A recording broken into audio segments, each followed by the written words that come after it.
ঘুমিয়ে থাকা প্রাণীকে জাগিয়ে তোলে, যার কারণে পাশের গ্রামের মানুষের জীবন নষ্ট হয়ে যায়। কিছু ভাগ্যবান মানুষ শুধু বেঁচে ফেরে। কিন্তু আসলে কি হয়েছিল, চলো শুরু থেকে শুনি।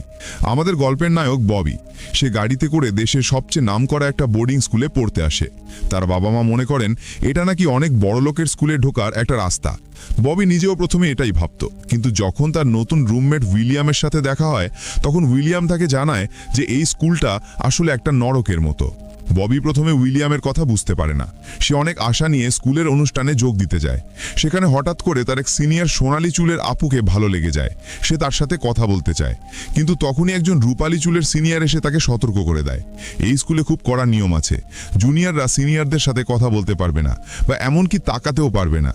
যখন সেই রূপালী চুলের সিনিয়র চলে যায়, তখন উইলিয়াম ফিসফিস করে ববিকে বোঝায় যে ওই লোকটার বংশের সবাই এই স্কুলের কর্মচারী ছিল, আর এখন তার কাজ হলো স্কুলের নিয়ম কানুন দেখা।